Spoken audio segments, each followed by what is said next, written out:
안녕하세요. 2월 27일 화요일 마이드라에 오신 여러분들을 환영하고 축복합니다. 저는 오늘 경기노회 사회부 실행위원 모임에 참여하게 됩니다. 사회부는 노회 안에 있는 각종 경조사를 챙기고 은퇴하신 목사님들을 모시는 일과 또 전 노회원이 하나 될 수 있도록 하는 역할을 담당하죠. 그런 의미에서 저는 경기노회 노회원분들께 감사드릴 일이 참 많습니다. 주로 담임 목사님들과 총대 장로님들로 지명된 이 실행위원회에 저를 포함시켜 일을 하게 하신 것도 감사하고, 특별히 지난 가을 노회 때에는 노회 저녁 1시간 반 동안 기도회를 맡겨주셔서 온 노회원들과 함께 손잡고 기도하며 찬양하는 기회를 주신 것도 감사합니다. 일전에 제가 어려움에 처했을 때 말로 다 할 수 없는 위로와 도움을 주셨고, 앞에서 뒤에서 중보해 주셨던 것 감사하며 제가 평생 잊지 않고 갚아야 할 일입니다. 경기노회에 제가 참 많은 사랑의 빚을 졌는데 이제 곧 경기노회를 떠나 서울 북노회로 임명하겠지만 마지막 순간까지 맡겨진 일에 최선을 다하며 겸손하게 섬기고자 합니다. 오늘도 실행위원 모임 잘 다녀오도록 하겠습니다. 합력하여 선을 이루실 하나님을 기대하며 오늘의 마이드라를 힘차게 시작해 보도록 할까요? 자, 출발!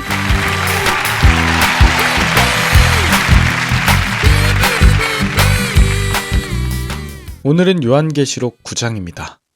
어제까진 네 번째 나팔 재앙의 대상이 땅과 바다, 강과 하늘, 즉 피조세계였다면 오늘부터는 인간에게 임하는 재앙으로 화였습니다.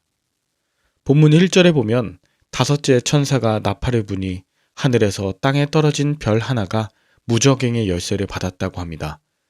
여기에서 하늘에서 땅에 떨어진 별을 사탄으로 해석하거나 또는 천사로 해석할 수 있는데요.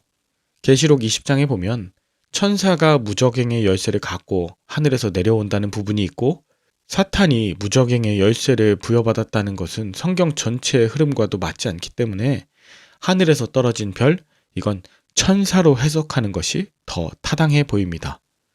하나님께서는 이 천사에게 무저갱의 열쇠를 주셨는데, 무저갱이란 마치 창세기 1장 2절에 나오는 깊음과도 같은 것이에요. 헤아릴 수 없이 깊은 바다와 같은 이미지로 죽은 자가 있는 곳 또는 타락한 천사들이 갇혀있는 구덩이, 감옥을 가리킵니다. 2절엔 천사가 무저갱을 열어 그 구멍에서 큰 연기가 올라와 그 구멍의 연기가 해와 공기를 덮어 어두워지고, 3절 황충이 연기로부터 땅 위에 나와 전갈과 같은 권세를 받았다고 합니다. 무저갱을 열었을 때 화덕에 큰 연기가 올라오는 건 마치 요엘서 2장에 등장하는 여호와의 날에 피와 불과 연기의 기둥과 같은 것을 떠올리게 하고, 거기서 황충의 때가 나왔죠. 이 황충은 메뚜기를 말하는데요. 이것이 가득했다는 건 출애굽의 8번째 재앙인 메뚜기 재앙을 연상하게 합니다. 메뚜기 재앙은 바로의 마음이 강팍하고 완고해졌을 때 하나님이 내린 심판이었죠. 또한 요엘 2장에 등장하는 황충 때는 파멸과 위협의 상징이 있어요. 다른 점이 있다면 이전의 메뚜기 때가 땅의 풀이나 채소들을 갉아 해치웠다면 오늘 요한계시록 본문에 등장하는 황충은 자연세계가 아닌 바로 하나님의 인침을 받지 않은 인간들에게 임한 재앙이었다는 거예요. 이마에 하나님의 인치심을 받지 않은 사람만 해함을 받는 것이 무려 5달 동안 지속됩니다. 죽이게는 못하게 하시고 그저 사람을 쏘므로써 괴로움을 당하게 하십니다. 여기서 중요한 것은 하나님께서 황충 재앙의 인침을 받지 않은 인간들이라는 대상, 또 5달 동안이라는 시간적 제한을 두셨다는 사실이에요. 모든 심판은 황충이 아니라 바로 하나님의 주권 하에 이루어지고 있음을 알려주는 것이죠. 이어 11절에 보면 황충들에게 왕이 있는데요. 이 왕은 무저갱의 사자로 표현되며 히브리어로는 아바돈, 헬라어로는 아볼루온이라고 합니다. 아바돈과 아볼루온 모두 파괴자란 뜻을 갖고 있는데, 학자들은요, 아바돈 혹은 아볼루온이 당시 로마의 신 아폴로에 변형된 이름으로 역대 로마 황제들이 스스로를 아폴로 신이라고 여기며 숭배할 것을 강요했던 것과 연관짓습니다.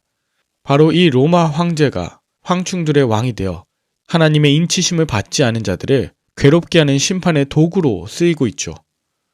이렇게 황충들에 쏘는 것이 괴롭히는 5달의 시간이 지나자 12절 첫째 화는 지나갔으나 보라 아직도 이후에 화 둘이 이른다고 말합니다.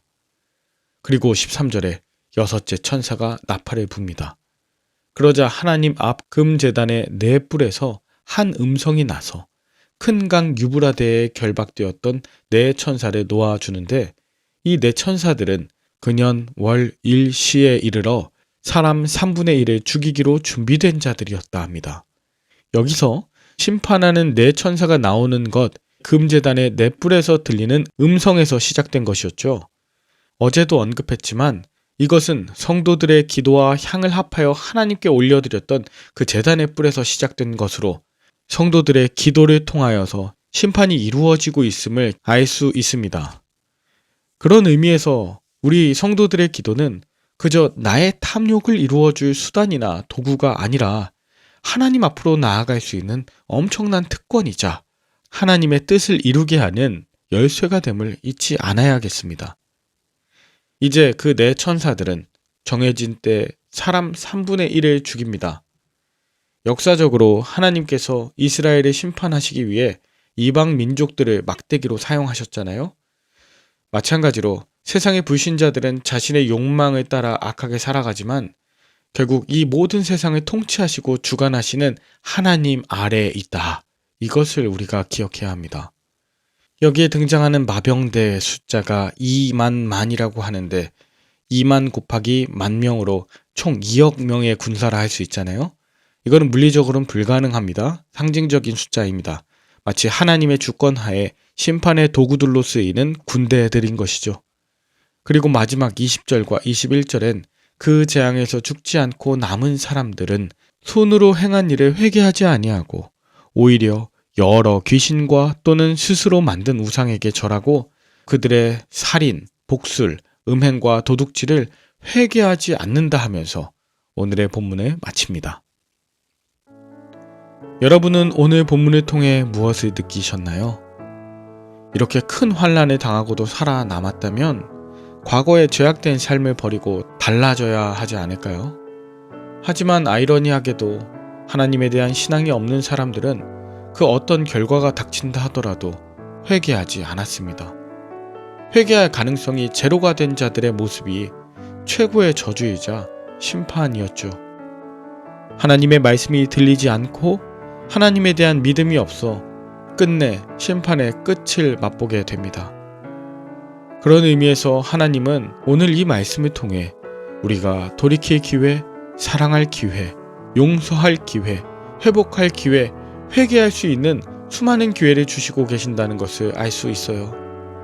오늘 이 본문을 통해 하나님의 주권과 섭리를 발견하셔서 하나님 말씀에 순종하고 기도함으로 하나님 나라를 선포하며 복음을 전함으로 구원하는 삶을 살아내시는 저와 여러분들 다 될 수 있기를 축복합니다. 함께 기도할까요? 하나님 아버지, 우리에게 허락하신 최고의 특권이 기도인 것을 깨닫게 해주심에 감사합니다. 눈앞에 보이는 황충을 두려워하고 심판하는 천사들을 두려워하는 것이 아니라 하나님의 섭리와 주권을 깨닫게 하심에 감사합니다. 하나님을 믿지 않는 자들에게도 회개할 기회를 주시고자 하는 긍휼의 하나님을 발견합니다. 그래서 우리도 우리에게 맡겨진 구원 사역을 감당할 때 기도로 시작하게 하시고 낙심하지 않게 하시고 끝까지 최선을 다하도록 은혜를 베풀어 주시옵소서. 죽음의 위협과 두려움에 쌓인 성도들이 있습니까? 주님의 마음으로 위로하고 격려하며 최후 승리를 얻기까지 주님의 십자가 단단히 붙들게 하옵소서. 예수 그리스도의 이름으로 기도 올리옵나이다. 아멘. 오늘도 좋은 하루 되시길 바라며 저는 내일 다시 찾아뵙도록 하겠습니다. 샬롬.